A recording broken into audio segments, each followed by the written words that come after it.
All right, we got green. Now, convene the November 8th, 2022 Lake Morris Public Works Board meeting. Sam, could you take the roll call, please? Mr. Picard, Here. Mr. Temperley, Here. Ms. Curler, Here. Mr. Polachek, Here. Mr. Beagle, Ms. Schmager, sorry, I am so sorry, Schmager. Schmager, here. Thank you. All right. Up next, the correction and approval of the minutes of October 11th, 2022. I will entertain a motion to approve. I will make the motion to approve the minutes of October 11th, 2022 for the Public Works Board meeting. Second. All right, any discussion or any amendments? All right, on this, we can just do a voice vote, so all in favor, say aye. Aye. Any nays? All Who right, was now- second, please? Oh, that was Greg. Thank you. Questions and public comment? I don't see anybody here. I only see Sam on the virtual meeting. So we'll go to director's report. All right, thank you. First of all, we are starting to see a little glimmer of hope, if you will, in regard to staffing. We've got a new individual starting in the water department next Monday, and thank you. And then the Monday after that, we'll have someone starting in the streets department. That means we still have openings in wastewater and the electric utility. But like I say, it's getting a little better. We at least aren't having as much exodus as we did, so I'm encouraged by that. Next one is the wastewater treatment plant update. There's really not a lot to report there. We are following up on the discussion from the council meeting where we talked about siting, and our consultant from Strand is still working on that, and we don't have a whole lot more to report on that one this month, but I anticipate we will for next month. Can I ask a question regarding that? Is there, or has there been conversation regarding what type of decision-making process is going to be utilized for the decisions that'll need to be made for that plant? Meaning, we talked about the criteria and things that are really important. Are they weighted? Are there trade-offs that could be made financially? Are there any parameters that are drawn up for making a decision, for a decision-making process? Or is that something that's going to be discussed along the way? I think combination. It'll be discussed along the way. I think the general parameters right now is that we will have, I believe, once we vet the discussion from the last meeting, we'll come back again to another closed session. And at that time, you can discuss the options that we have available and give some direction. And I would think then is when we'll really establish a clear process for selecting. I suspect what will happen is that once we narrow it down to one or two sites, we'll get a little more serious about making some contacts with property owners and then come back with more information and just kind of proceed that way. Does that seem reasonable to you guys? Yeah.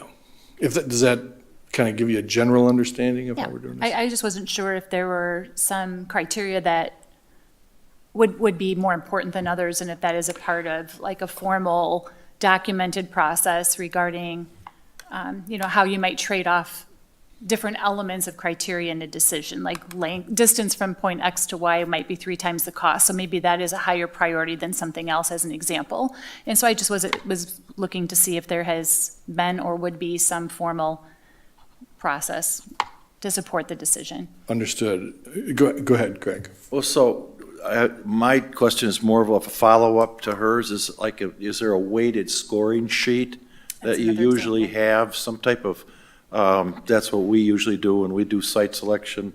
Where I work, we've got a scoring sheet. We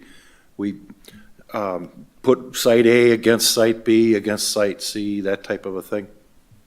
I think that's sort of a what you. specific example, a great Yeah. example. We don't, to my knowledge, we don't have a document that weights certain criteria at this point, no. Would our consultant be able to do something like that? I don't even know if I'm in a position to be able to give you an answer on Okay, that that's right fair. now. I think my response would be more, we have and we can very clearly outline the criteria, but let you identify the priorities. I'm going to be straight up with you. We have not done this for quite some time. So Yeah. it's going to be, it's going to be as you go situation. I'm sorry, go ahead. But in general, formalizing the criteria and weighting the criteria, that's something that can be done on a lot of things. That's something that the city typically does not do. Some other industries typically do those types of things. And that's where I think where the experience of a couple of board members are coming in here. Understood. And if it's a reasonable approach to you, we will identify all the criteria and then we can discuss the weighting of them. Takes And out some of the subjectivity and at least it gets more of the differences up between the locations on the table. yes, and I can see where it would focus the discussion a little bit more. Otherwise, we're going to be target practicing all the time. So understood. So we can discuss that in a little more detail and we will talk with Travis from Strand and just see what his experience is and how we can proceed with this. Understood. Anything else on that one then?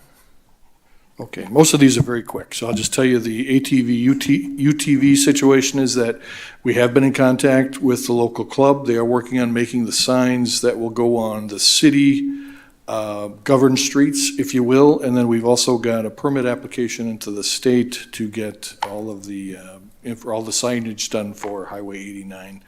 I anticipate this will take a little while, but we'll keep you informed. As of right now, although the ordinance is passed, until the signs are up, UTVs, ATVs are not allowed. And I will tell you that the folks we're working with in the club are making it very clear to the club members that that's the situation. Once those signs go up, then they can do it. And they've been extremely cooperative, and it's so far it's been a really nice relationship. So we're pleased with how that's going. All right, 2023 LSL program. This is going to be a little different. In the past, the DNR through the EPA has had a fund of money that they provide to cities through an interest-free, no payback loan, a grant. That will not be the case in 23. In 23, the loans will come through the Safe Drinking Water Loan Program. And so there will be interest, there will not be principal forgiveness, and so we will have to kind of reevaluate how we're going to do that program in 23 and going forward. As you remember, what we did with the grant money is we provided 75% of the cost for the resident to replace their portion of the LSL, up to a maximum of $3,750, which was basically 75% of $5,000, which was what we were seeing as a standard or an average price. In 23, again, it will be a little different situation, plus there will be a little more competition to get the money. And so what we have done is submitted an intent to apply, a form to do that, and a ranking sheet, so that the DNR can go through this and identify which cities have the highest need. It's called a PERF. And so those were submitted by the deadline. We will not know the outcome of those till probably, June, maybe a little bit earlier. So it's going to be a much, much different situation next year. And we're just kind of taking this one step by step. We'll see what happens. As of right now, as of today, the number of LSLs that we've replaced is 38. Nope, I take that back. I think we passed 40 today. We wanted to get to 65. We're not going to make that, as I said, in past months, and we'll have to go back and identify just how many we have left to do. The other issue that we're going to be facing in 2023 is that this year and in previous years, we have done our best to replace or to work with residents to replace LSLs that did not require us to replace our portion. We will now see from this point forward, more of the LSLs that have to be replaced will involve the city replacing its portion, which is from the curb stop into the main. And we know from experience, those are going to be somewhere between $4,000 and $6,000 to replace. So the upside is that the Safe Drinking Safe Drinking Water Loan Program will allow us to use that money also. In other words, we can loan ourselves or we can use that to pay for it. But again, it's an interest-bearing, must pay all of it back situation. So we've got some evaluating to do on that. At this point, we have simply let the DNR know that we're interested, and we've submitted our ranking sheet. A couple questions, Paul. I'm sorry, I forgot the number. You said about 4,000. That's going to be on the city side replacement, and so that's on top of what the property owner might be paying for theirs? That's correct. And then, so if there's not this principal forgiveness money anymore, is there any cost sharing that's available to residents? Do they still get a 75% cost sharing, but it comes in the form of a loan? How does that work exactly? That, If we get it, which I understand we may not. yeah, that would be a decision that we would have to make. We can decide to absorb some of those costs and make those grants to the residents, or we can just simply pass through, it'll be a low-interest loan, so we can either pass it through as a low-interest loan. There's an option where we could amortize it on their tax roll or something like that. So we will have some options, but we'll have some pretty heavy decisions to make in that regard. And there will be a little bit of more administrative work then, it sounds like, as well with each That's property. correct. Okay. That's correct. And I want to be a little careful here. There still is an outside chance that some of the, what's the funding now, the national funding called? The bill funding, that some of that may become available to do this too, but we do not have that information, and so we're not banking on that one yet. The 38 to 40 LSLs, that was for 2022? Correct. Okay. Which again was a little short of what we had hoped for. Yeah. We're not getting the response that we had in previous years. And what is the DNR requiring us to do per year? The state requirement is 7% per year. We are way ahead of that curve, though. Yep. But I don't know at what point they will step in and say, it doesn't matter, you still have to do 7%.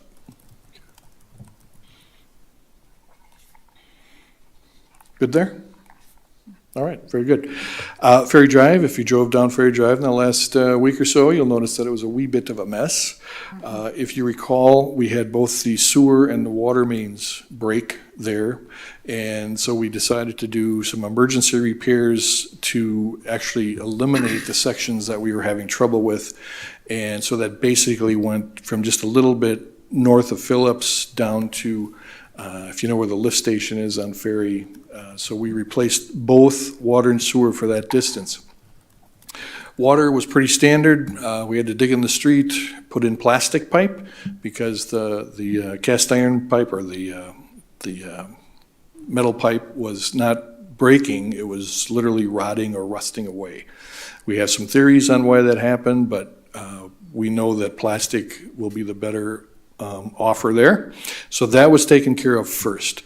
And then we replaced the sewer line, and this is the one we did something a little bit different with. Instead of digging it up, we worked with a local company here, Hammerhead, to do what's called pipe bursting, which is simply to use the existing pipe as the placeholder. And we sent a drill, if you will, through the pipe and then pulled back new plastic pipe. So instead of having to do all kinds of excavating and that sort of thing, we were in just a few hours able to replace the entire length of sewer pipe at a much lower cost. And this was used by Hammerhead as kind of a demonstration.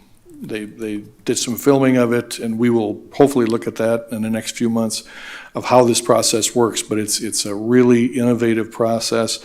The technique or the basic idea, really simple, but the technology and the engineering that goes into it is really slick, and it's something I know you're going to see a lot of. I should tell you, Hammerhead is a worldwide organization, and they're doing a lot of good stuff.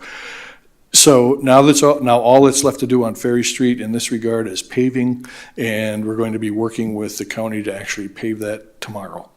And so that little disaster that we had less than a month ago will be fixed, done, and then we just wait till it breaks again. Just kidding. So we were real happy with how that went. Yes. Just to clarify on the sewer, is that like a liner then? So you're pulling on a replacement pipe, or you're pulling sort of a liner inside the old pipe? It's not it's not a liner. It's really slick, and it'll make more sense when you see the video, but they literally, they run their drill unit through the pipe to get to the other end, and then they cut the old pipe. They cut the metal pipe and allow it to open up, and then they pull through the same size pipe, but it's it's fiberglass basically, right? It's HDPE pipe. Oh, okay. They simply pull it through. It's the exact same size. It's just, you've got to see it. It's really Yeah. slick. It's on the Sounds west side of interesting. the street. How does it expand after you, you mean it expands after you cut it? Yeah, they cut it on the top and the bottom, right? And then it basically just opens up.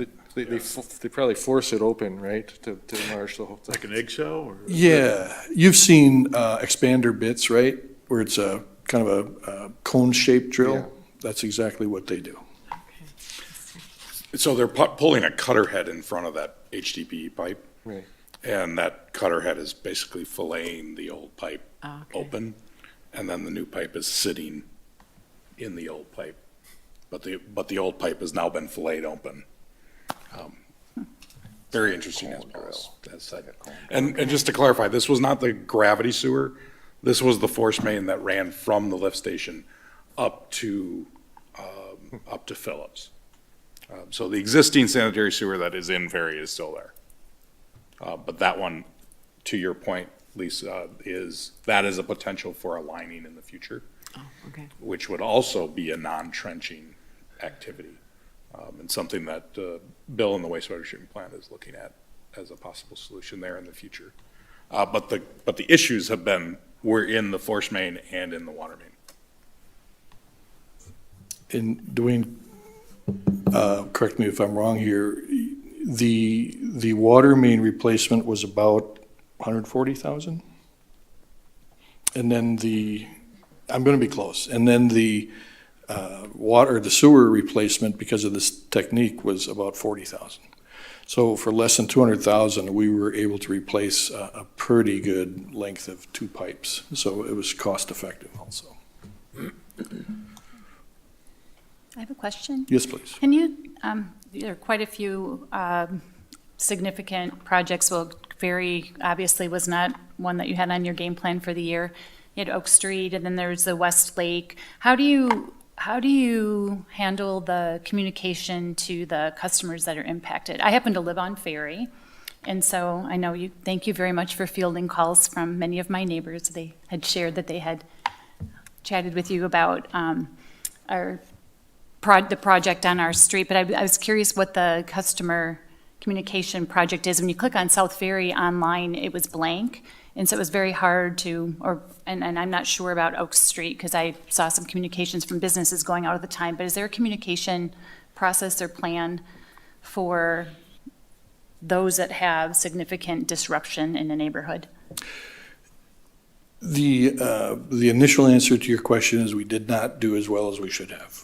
We missed some things there. We kind of do an old-fashioned way of communicating where when we know, now Ferry was a little different because there were some things that came up that we had to respond to rather quickly. But we just rely on sending people out to knock on doors and say, here's what we're going to do, or put out door hangers, that sort of thing. In the case of like Oak Street, there we're able to get ahead of it a little better, so we actually try to go door to door or have a public information meeting with folks so that they know what's going on. Our consultant, again, Strand, or our staff will go out on a regular basis and just let people know what's going on, or make sure they know who to call if they do have a question. Ferry Street was a unique situation, and again, we did not handle that as well as we could have.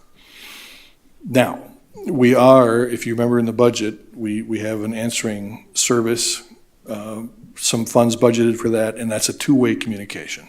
So when we get that up and running, we will be able to communicate with folks via text, email, phone call, in the manner that they want to be communicated with. I anticipate we'll still have some of the good old knocking on the door or doing door hangers, that sort of thing, but we're trying to expand our ability to do that. Thank you. You bet, thank you. If I may add, Paul, we also, during this time, have run into a situation where our neighborhood service officer has just retired.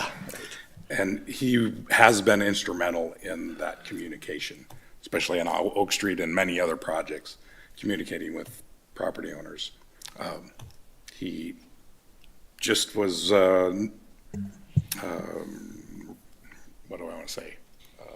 Noticed at the council meeting last week upon his retirement. So there has been maybe a little change in some of that communication there, and we'll have to work on that together. And that'll be something we always work on. Things will be changing with that constantly. And our goal is to not miss anybody. We may not be able to explain things to the point where people agree or like the idea, but at least they know what's going on. Well, but thank you for the repair because it'll, in the long haul, absolutely necessary. Yeah, you should be good for a while. And now that I've said that, I've earned it home. Okay, last one. It's a lot of words, but water system optimal corrosion control project. All this means is that based on DNR order, we have changed our chemical mixture of orthophosphates. Orthophosphates are chemicals that actually line the pipes, the water pipes. And the idea is that if there are lead water pipes, this prohibits the leaching of the lead into the water system. And so we've been actually working with the DNR for 2+ years to get this organized. For those of you that were on the board some time ago, we had set up this big testing gear where we tested different chemical concentrations, different types of chemicals. And once we got through all that, even though the data showed that one chemical was better, the DNR said this is what they prefer, so that's what we did. And then it took us about a year, or we were given about a year to get that all lined up and ready to go. And so on October 26th, that went live, if you will. It really isn't something that anyone should notice. There shouldn't be a difference in the taste of the water, the color, anything like that. The difference is that it again puts a little thicker or a little more effective lining on the pipes. What we have to do now is, right after the first of the year, we continue to do intensive testing. We have to go to 40 homes and draw samples, and we have to do that twice a year to make sure of two things. Number one is that the concentration of the chemical is not too high, but that there's still a residual left at some of these areas that are farther away from the tower to make sure that indeed the chemical is making it there. So we will be doing, we have to do 40 tests twice a year. And again, for those of you that were here some time ago, that's what we did about 3 or 4 years ago. And it's actually a very difficult and costly thing to do, but it is required by the DNR, so we shall do it. And then the other thing is we're monitoring at the wastewater treatment plant to be sure that we don't put too much phosphate into the system. If you remember from our discussions on the treatment plant, we don't want phosphates there. And so we're making sure that what we put in on one end is not doing us any damage on the other end. And so that's where that project is. All right, any more questions on the report? I think we might have missed Oak Street. That was on your Oh, list. I'm so yeah. sorry. Thank you. I am so sorry. It's done. I drove it. Looks great. It does. We're pleased with how that went. I think they're still putting up some signs, and that will be done. Some of them may have gone up today and or tomorrow, and then that will be finished. And that was a good project. Now I'm done. All right, up next is agenda item number 6, discussion and review of Public Works Board ordinance and duties. This has come from my angry emails to this council and past councils. So we have an ordinance specifying our duties, pretty much. We review things defined in the Public Works Board ordinance, and we send it to the council for recommendation. They don't have to vote yes, but the fact that it's reviewed first gives time to the public to take notice. So, and one of the first things is the garbage contracts, which we haven't seen in years. It's on tonight's agenda, but we haven't seen that in years. I complained in the past and was pretty much said they keep forgetting. So. I've said something at least once too. Yes. I guess it's There's a on now, so timing, that's there's a good. timing issue with that one as well. I mean, we don't always receive from John's. There was an RFP a couple of years ago, so then that didn't come in front of you because it was a brand-new process that the council elected to do. COVID did happen, and then our subsequent 2 years with John's, they provide this annual update with regard to the increase, but it doesn't always come in timely where we really have time to go in front of the Public Works Board It'd with be it. kind of nice if there's a timing issue, just make note of it, rather than us finding out after the fact, wondering what's going on. And the other one is new sidewalks. Let's talk about that sidewalk hearing last January that this board knew nothing about. And as I on recall, Tyrenia that was Road? a grant application? But- Was it TAP grant? I'm trying to recall, yeah, where there was an opportunity for some additional sidewalk work. But this board knew nothing about it. So I was aware of the TAP grant, that was mentioned at Public Works Board's meetings, but Right. as far as no, any details on it, it was just verbal information. Yeah. The city applied for a TAP grant Right, at the but, council direction, and it was awarded, and it was completed, or the drawings were completed with the city's policy in mind. The TAP grant was specifically awarded to increase connectivity of existing sidewalks and complete areas in the city which had previously been identified as needing sidewalks still, and that's the nature well, of that work. I mean, where did that come from? One of them was Margarita Street? Marguerite Yeah. Street? Yeah, that's one block over that did not need sidewalks. So we should have had that conversation about which streets should we apply the TAP grant to. So, I don't think there are sidewalks on either side of Marguerite. That's not too far from well, my house. it's only a one, well, see, we should have had a discussion. So let's just talk a little bit about the TAP grant. Right, it's been applied for, it's been approved, it has not been implemented, is that correct?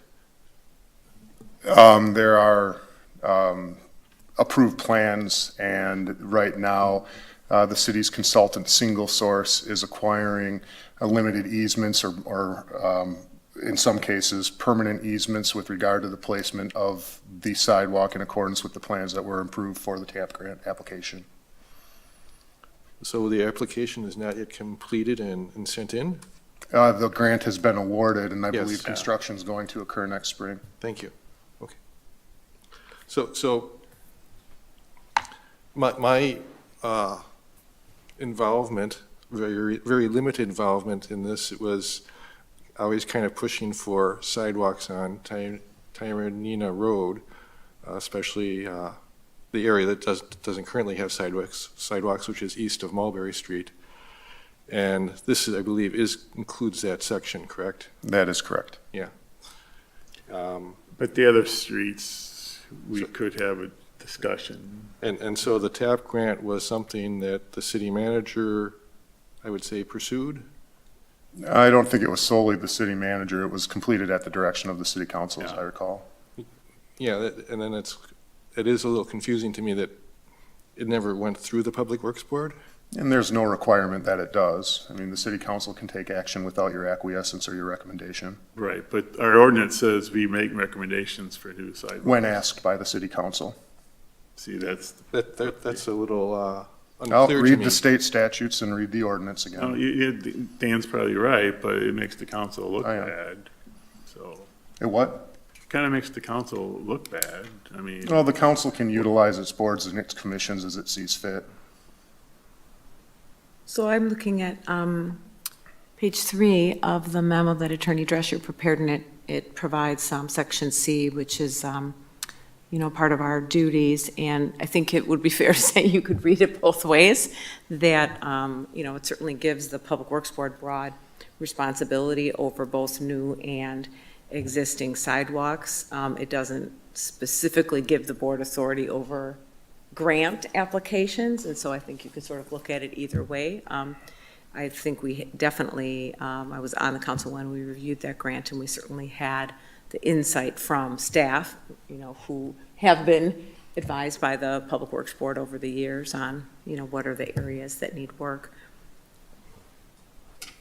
Did you not spend money in a 5-year plan to, part of it was to get more input from boards and committees?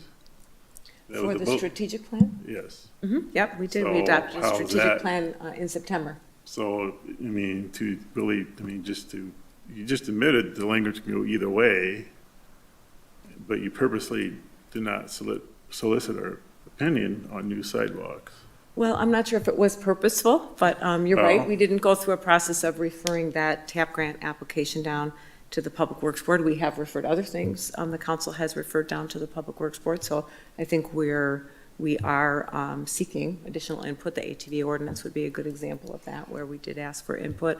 The bike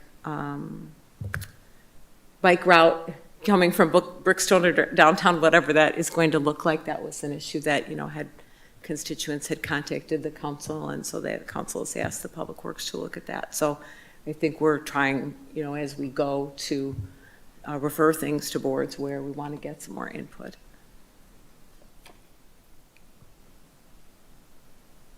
At one time, we used to review the impact fees. Now we do not. There is in chapter 411, which is the impact fees chapter, there are certain cutouts afforded the Public Works Board. I happen to have that ordinance in front of me. I think the only thing it specific mentions was the large diameter. What's that? The only thing that really is concrete about the Public Works Board is the large diameter size, right?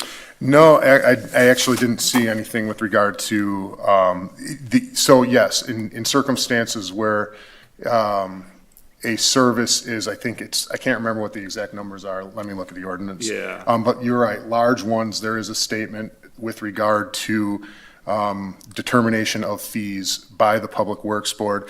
And then under both water impact fees and sewer impact fees, there are statements with regard to determinations shall be made by the Public Works Board for either replacement fees.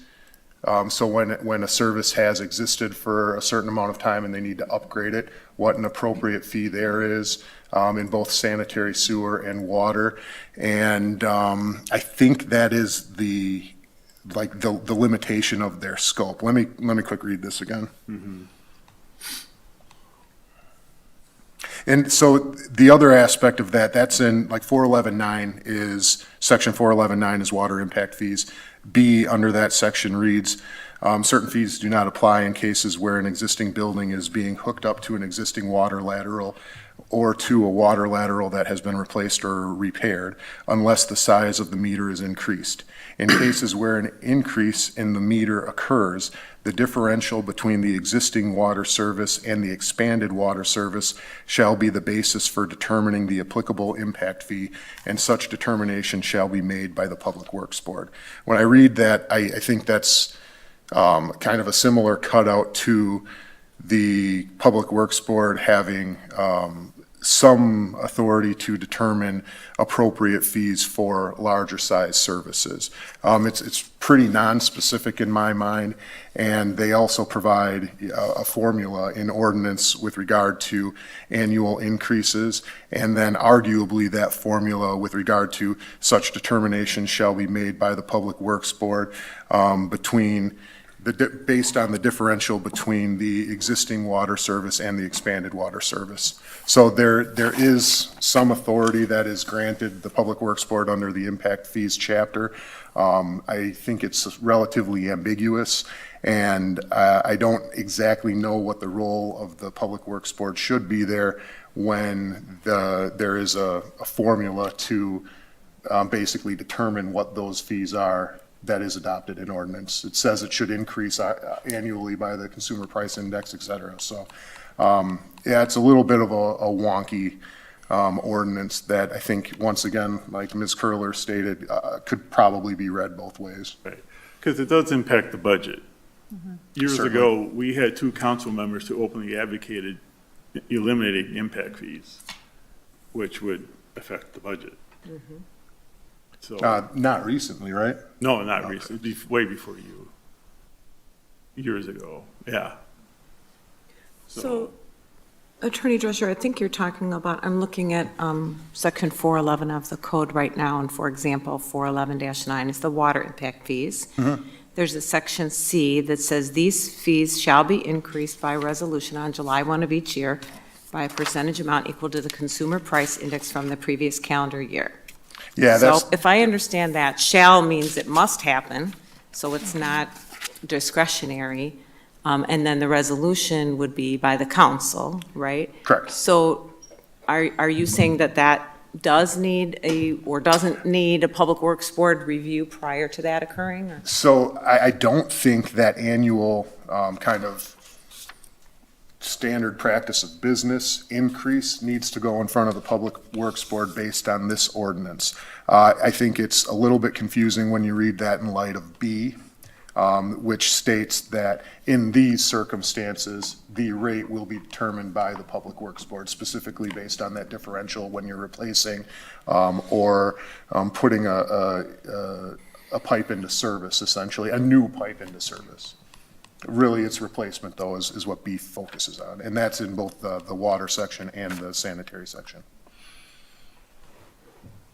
So with regard to C, no, I don't think that that requires Public Works Board approval. That is the formula that I was kind of speaking, or one of the formulae that I was speaking of. It seems like that's kind of a streamlining almost, just kind of have a simple process. If it's always going to be tied to the consumer price index, then there's not really a discussion, that's needed or a recommendation that's needed. It's a sort of a certain formula. Mm-hmm. And then, once again, if there was something that was outside of that contemplated, the city council could certainly ask the Public Works Board for its recommendation. Which we have never seen that. We've never had a meeting to say, based on that diameter, that I would call it the extra large diameter clause, we've never seen that. Those impact fees, or that connection of Yeah. a very large diameter is relatively rare. I'm not certain how many have happened in, say, like the last 5 years. Yeah, but like I That would be said, an industry or something? Yeah. What would Yeah, based on I mean, a large typical industry? residence is 1 inch for water specifically. I mean, we used to review the annual percentage increases when Doug was chairperson. But that kind of fell off the radar. Well, it looks like there's a different process in the ordinance now for those annual ones, if that's what you're, Yeah, The last amendment to this section, 411-9, specifically water impact fees, was conducted in February of 2010. So I'm guessing you probably haven't seen, I'm not sure if that's when C was specifically adopted, but I'm guessing you haven't seen requests for review of proposed increased impact fees or increases to impact fees since that point. okay, okay. So if an ordinance affecting the utilities or the streets department is discussed, changed, is that brought before the Public Works Board or not? At the discretion of the council. I think probably the best way to describe it currently is that with the recent adoption of the council's strategic plan, that it would like to seek additional feedback from its committees on certain objects. That's telling us as staff that when practical and able, that we will bring things to this body for a recommendation prior to coming to the city council. What I think is important to note is that ultimately, the city council at its discretion, barring certain carve-outs in ordinance, our state statute, is able to take items as it will to address unilaterally at its discretion. And so they can choose to prioritize something that they would like to discuss themselves without seeking input. So they retain that discretion but and authority. It's So- bad policy. Correct. Backfire. Correct. So ultimately, the city council could deviate from its stated policy. They retain the ability to do that. Now, until we receive additional direction from the city council, what our procedure will be as staff is to, on items that are within the realm of public works and utilities, assuming that there is not a timing issue that requires immediate council attention, our practice going forward is going to be to bring items to the Public Works Board for discussion and a recommendation going forward. Now, I can't promise you that the city council won't. A city council member could refer an item to the city council at any time that they would like to discuss at that level without referring it back to the Public Works Board, or the city council could refer items that originally weren't seen as being within the Public Works Board discussion back to Public Works Board to discuss that as well, something that maybe the Public Works Board hasn't seen or wasn't expecting to see. The city council could say, we want to get the feedback of this board. So that is kind of how I view it going forward with that strategic plan adoption, that we will, attempt to the best of our ability to incorporate the Public Works Board's opinion into those matters, while understanding that the city council could direct staff at any time to bring information directly to them, or have a conversation at the city council level without seeking that input. So hopefully that provides some clarification on what we're hoping to accomplish going forward. You got something to say, Greg? Well, I'm okay with that. The city council, they're represented, they were elected by the public. They certainly should have that discretion to be able to, address an issue without our input. I mean, I'm perfectly okay with that. Mark? I'd like to point out that there's 3 entities making decisions about this: the city council, the Public Works Board, and city management. So it's not just the city council making these decisions. Who sets the Public Works Board agenda? The city management, right?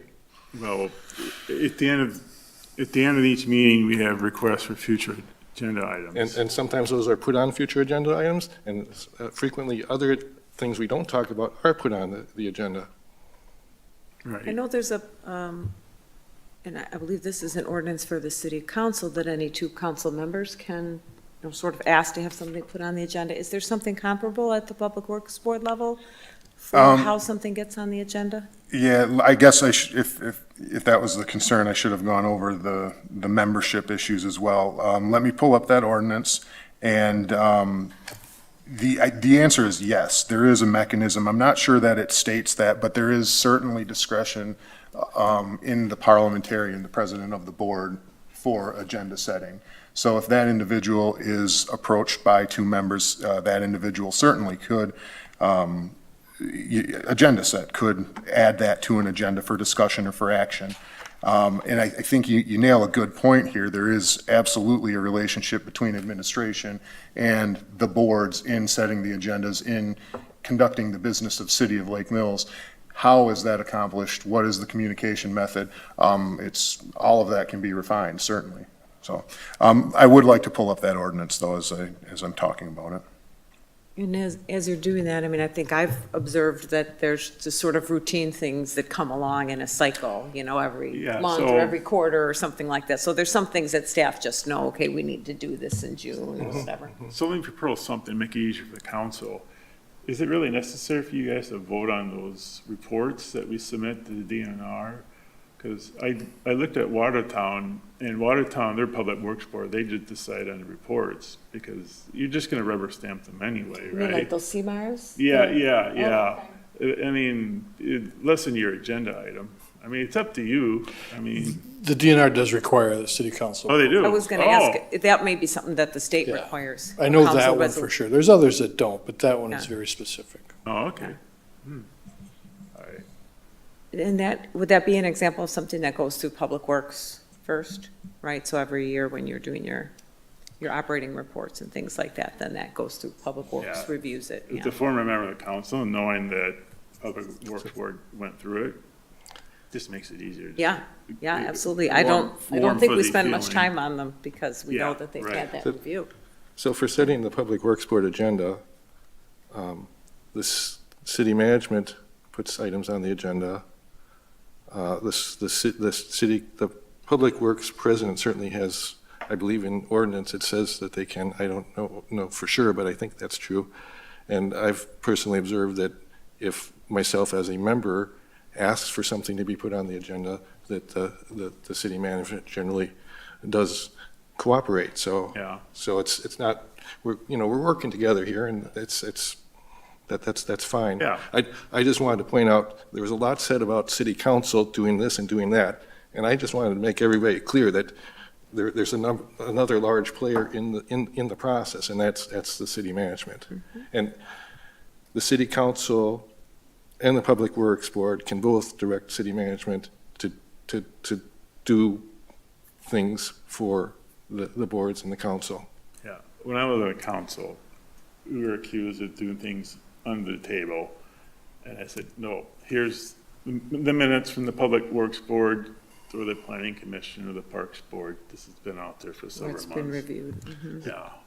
So I wanted to just touch on another point, and that is what powers the Public Works Board has, and Dave has addressed that to some extent, but I'd like to point out on page 2, the section 27-22, powers and duties, under city utilities is the first one.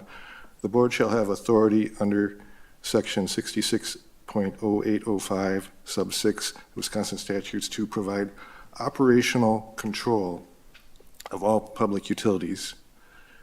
So operational control is a pretty broad power and duty. So it's not necessarily what the city council says. They don't have to specifically say what the Public Works Board should do. The Public Works Board can also say and speak up for themselves as to what they think they should do. That's And I why, believe it says something similarly for public improvement and streets. I completely agree. yeah, that's why you're here. So if anyone feel free, if you want something that needs to be changed, put it in the agenda item, we'll discuss it and make a recommendation. So with regard to the ordinances, I did just reread the meetings portion of the ordinance, membership and meetings. And it does appear that there is authority in both kind of the board and the president to call meetings, and when I read that, I also understand it to be agenda setting. So it states under 27-21, time and place of meetings, that the board should meet at least once per calendar month unless there is no business to conduct. Additional meetings may be called by the president or by 2 of the 6 voting members. Notice of each meeting shall be provided as required under Wisconsin Statute 19.84. So with regard to that statement, I would understand that to incorporate at least limited agenda setting power. Yeah. And, one other comment. The comprehensive planning is the public utilities portion of it that the Planning Commission is doing, not the board. And that is under statute, specifically the realm of the Plan Commission. Yeah, I saw that think too. the utility section of the comprehensive plan certainly could be reviewed by the Public Works Board, and I don't see that as required anywhere, but I do believe that that would be appropriate if that's what the council would desire. Because they've been working on that for months now. If we could have did that, it could have reduced the amount of time for them. I think that's a really good observation. And how would that coordination take place? If this board is interested in looking at the transportation section or utility section of the comprehensive plan, can they request laterally to the Plan Commission? think- They have to request through the council or One through thing, staff? How does one that thing work? that the city generally should focus on is more formal communications. And I think a letter from the president of the Public Works Board to the city council stating the board has stated based on an agenda set item, asking for the ability to make a recommendation on this portion of the plan commission or comprehensive plan document would be appropriate. And at least then the council has something to focus on and decide whether to send it down to you or not. With regard to the comprehensive plan generally, that is the realm of the plan commission, but that's not solely the realm of the plan commission. The council certainly has authority to ask for input where it deems fit. So maybe we should discuss what the board would be interested in reviewing and. I think to expand on that point, I mean, your suggestions about the role of this board should be communicated to the parent board, the city council. Adjustments to the local ordinances with regard to the board's role and duties, the board's membership, et cetera, should be communicated to the city council so that then they can act. Using administration as the sole conduit is not necessary here. No. I mean, these boards are definitely interconnected, and there should be some form of formal communication between them.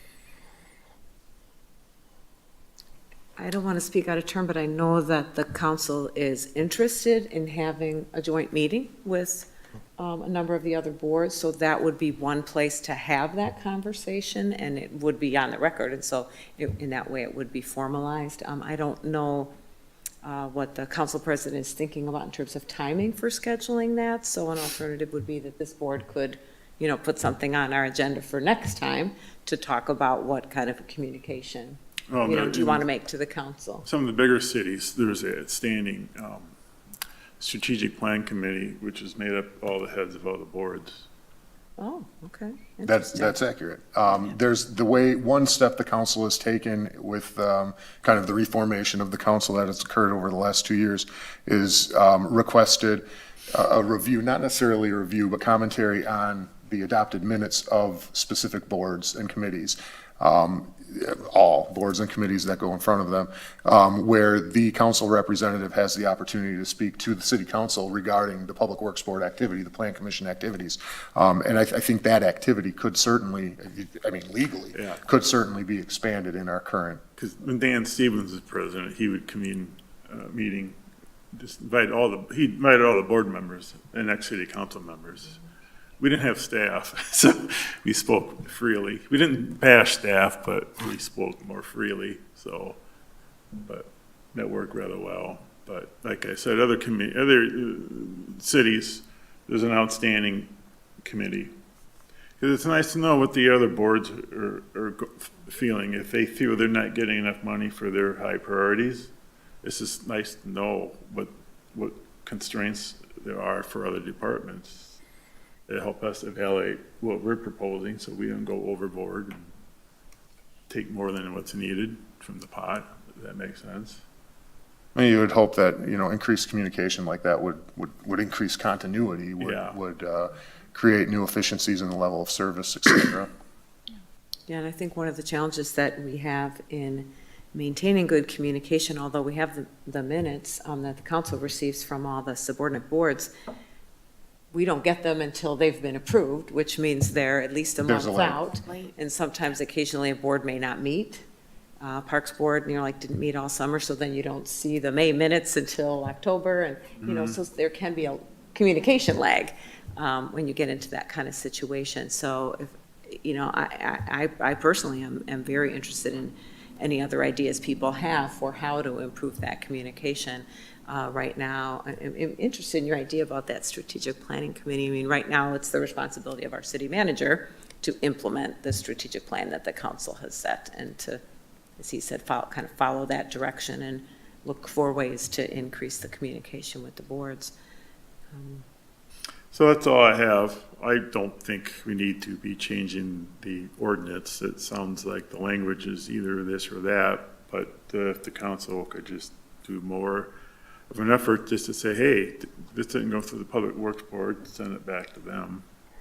Or the Public Works Board can say to either the city council or just city management, hey, this didn't go through the Public Works Board, can that go through the Public Works Board in the future? Yeah. I did that though, garbage contract.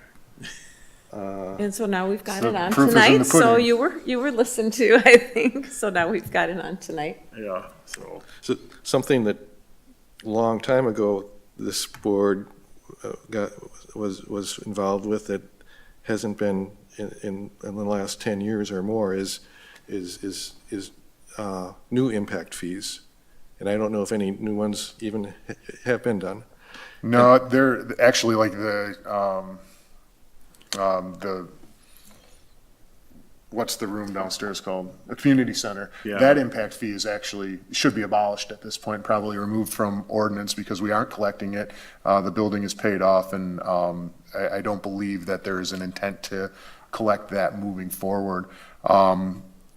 No other new impact fees have been created. There has been limited discussion about, like certain authorities or certain entities being developed to manage infrastructure and manage collection of costs, but nothing formalized has occurred that has not existed at this point. So impact fees are something that can be put in place by state statute says we can do that, but it doesn't say that we must do that. No. Things like a new water tower or a large new wastewater treatment plant could potentially have impact fees associated with them, and it's a city decision whether to do that. It has to follow the rules of the state impact fees in such manner as you cannot charge for something that's replacing existing service, but you can charge impact fees for a portion of a plant that you overbuild, and then new people move in, and then they can pay for that part of that plant instead of it all being on the current ratepayers. So for example, if a new industry comes to the community after we build a new wastewater treatment plant, then they could help pay some of that cost. And residential people as well. There currently are residential impact fees for water and sewer. The only thing I would note on impact fees, on PSC regulated utilities is that if you charge an impact, if you have an impact fee and essentially you go through a process and essentially you are designating a certain amount of benefit to future users that they're going to pay for this portion of it. If those future users do not come to fruition, if they don't come, the PSC does not provide you with the flexibility then to recoup that through a rate increase. So you have to, it ends up with, the general fund will end up subsidizing, if necessary, the lack of growth that's come. So when determining those things, you have the Public Works Board and the City Council have to determine what their risk tolerance is for assigning that cost to future growth. So just another point to bring up when you're thinking about impact fees is there is a risk factor involved that if the growth doesn't come, the PSC doesn't allow you to say, oops, sorry, we were wrong, and raise rates to pay for that. it's not the agenda, so, but if somebody wants to discuss impact fees and make a policy change, feel free to make a recommendation at the end of the meeting. So, that's the only major points I brought up. New sidewalks, the garbage contract, impact fees. The recent ATV ordinance, I know it was a 3-2 vote to bring that, but technically the people who voted against it were right. It really doesn't specify traffic laws. But I mean, I'm willing to give input on traffic laws because other communities have a separate board for that, but there's only 5 city council members. I mean, someone has to serve in 2 boards, so it would make sense for us to discuss traffic laws. Yeah, well, and I think that was a good example of where, it's a new ordinance, it's going to have, be, in my opinion, a substantial change to the community, and we wanted to have more time for that to be vetted and evaluated, and this was the most logical board, whether you think it's precisely within your duties or not, it seemed like this was the most logical board to review it, so I appreciate everybody, weighing in on that and taking that time. Okay, that's all I have. So, Well, I really am valuing this discussion, and I hope people will continue to suggest ideas, whether it's one-on-one or whatever. If you see something, go to the city council that you don't think, that you think should have come here first, you got to get on the phone and call one of us before that council meeting, because otherwise we may act if we don't realize that you have that concern, so, but thank you. All right, any more questions? All right, we're going to item number 7, discussion recommendation on John's disposal contract amendment. We have a prepared motion, 22-11-1. I'll entertain a motion to approve it.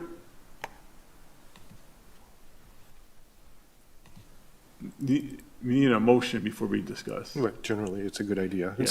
Yeah. I'll make a motion to approve motion -22-11-1 as stated in our packet, in our agenda. Is there a second? Second. All right, so it's been a while. But John's has been with us for a long time. I'm happy with the service. Whenever I need bulk pickup, they answer my phone call. So that's as a result of the last RFP. Johns did win the Yeah. bid, but there were changes made. We went from a monthly, one-time, full city bulk pickup to schedule it, and we will come once per month. Right. As well as, instead of collecting recycling every 2 weeks, it is now collected every week. So there were resulting changes in the fees that were associated with the Johns contract. I believe that contract is now in its 3rd cycle, the new, after the RFP, if I remember accurately. So yeah, I mean, generally, I have the same feeling. I think that it's been well-received and that the service is pretty good. You know, there are some people out there that say we should rebid it out, but I'm not quite sure there's other disposal companies. Last time, which once again, I believe was 3-4 years ago, I believe we had 2 bids, if I remember correctly. Because I don't want to give somebody up just because we're going to save $1 a month, because it's a lot of capital costs to buy trucks on that we can't willy-nilly bid it out every year, so, but. Oh, and they certainly want the stability. I mean, that's Yeah. what they base their Right. contract rates on. Right, so. I mean, John serves so many communities in our area. Yeah, I think they yeah. do have a strong presence here, Right. for sure. Right, so, but, Is there anything in the existing contract that would specify how long it lasts, or is it just kind of year to year If I indefinitely? remember right now, it's annually renewing, absent notice to terminate, that it's automatically renewing. There is some ability to present annual increases, and it has to be ratified by council action. So this one came timely, so we could get it on the Public Works Board It's still late in agenda? the game in that the council's expected to adopt a budget its next meeting. So most of this is either paid for by grant or passed on to the consumer, to the citizens. Most of that contract itself.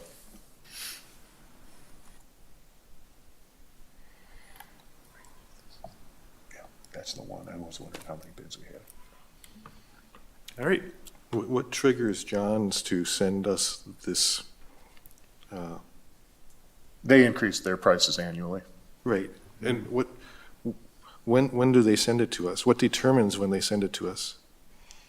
Well, it may be in their contract. I don't have that with me right now.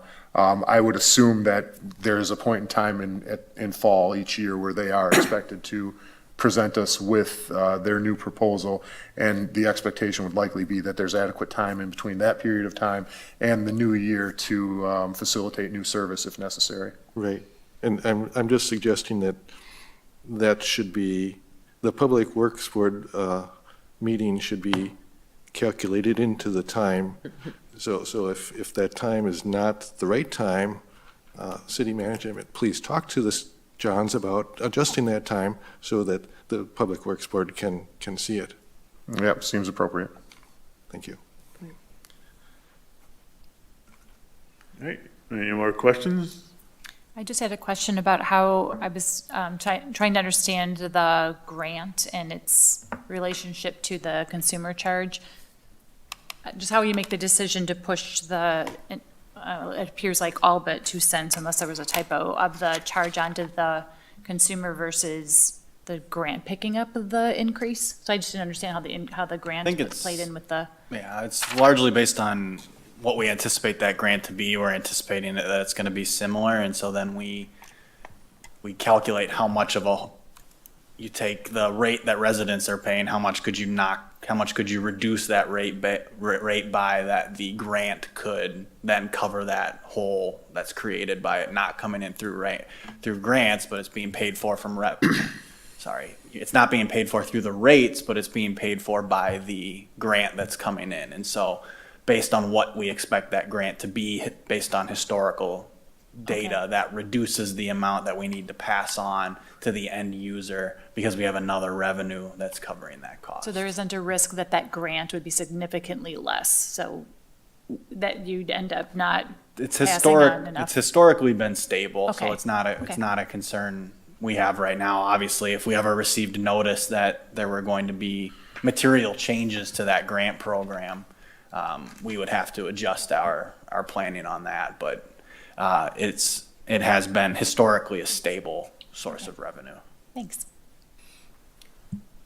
This is a little bit of a side issue, but I'm curious, if the city moves forward at some point in time on a composting site, would that resource be managed in this special revenue fund, or would that have its own special revenue fund, or would there maybe not be any costs and revenue associated with it? And maybe we don't know yet, but I'm just kind of thinking about that.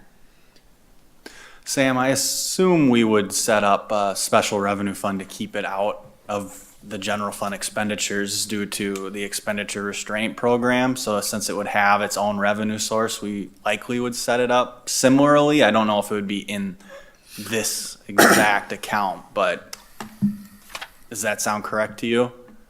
Yes, it would probably be in that account, because that, I believe the state with their recycling grant also includes time and labor for a compost site.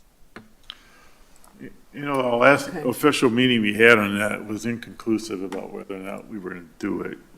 We just said buy enough land just in case, because Right. the numbers at that time didn't justify compost site. Right. The numbers said keep hauling it somewhere else.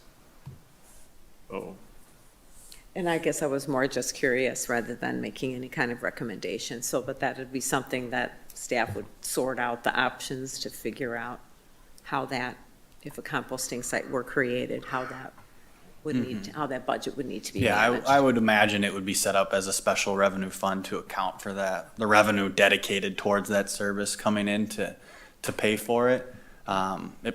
Special revenue funds provide greater flexibility when it comes to the expenditure restraint program because it's not being calculated towards that maximum you can increase your general fund and have a risk of losing out on that grant program through the state.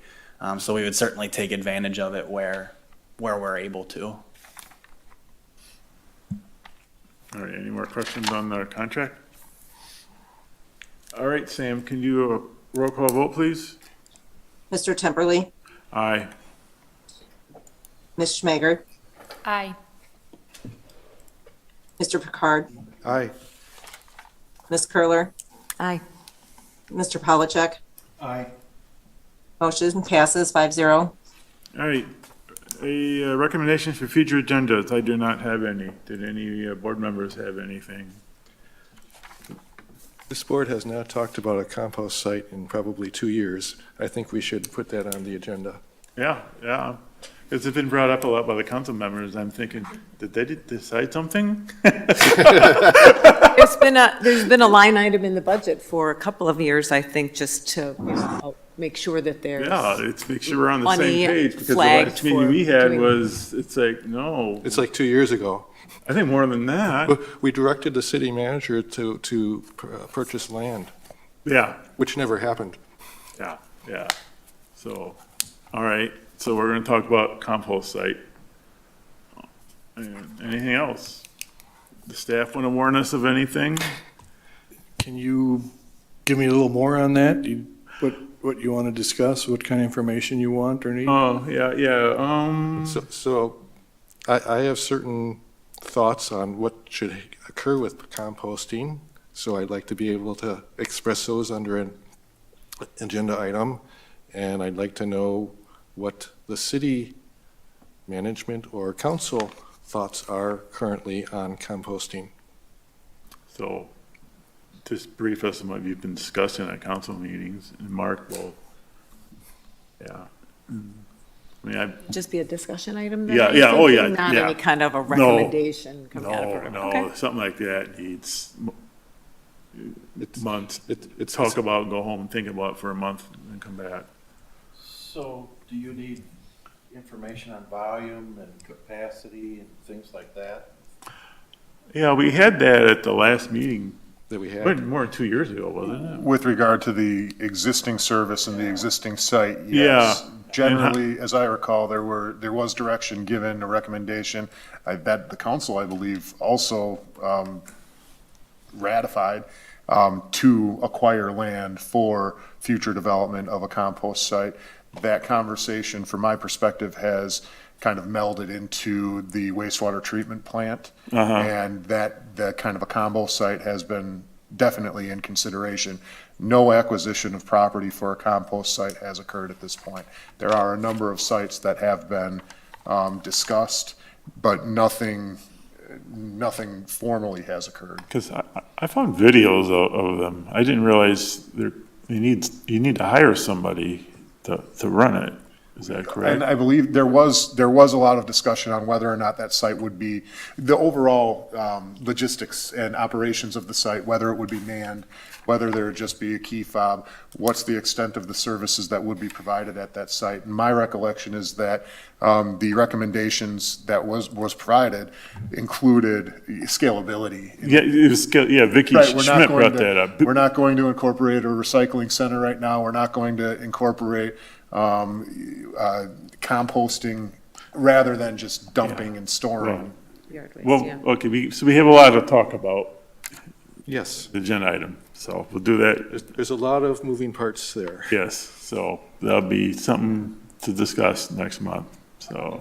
For Mary and I, could we maybe just, and also to make it a little easier for staff, maybe bring back some of the relevant memos that you've already written or plans that maybe, not trying to create something new, All but right. just to help us know what you've already discussed. Yeah, we had, was it Strand? Or was it Mead and Hunt? No, actually, we had The plan. Mead and Hunt. Yeah, Mead and Hunt, the Yeah. This is, I'm sorry, this is where I struggle. I know you want to discuss it, but I don't know what you want from us to discuss it. So we can bring back Just some bring of the up- most bring- recent stuff and, bring those There's documents. a couple of new members, a little background and update. Yeah, that's it. That's all we want. Put those memos and those documents that we had at that meeting 2 or 3 years ago. And then Mark and I can talk, were you on, Greg? I don't think Greg was on, yeah. No. We'll talk about what we talked about then, and then we'll go from there. Sounds good. All right, anything else? All right, well, I'll adjourn the meeting then, so. All right. Have a good Have night. a good night, everybody.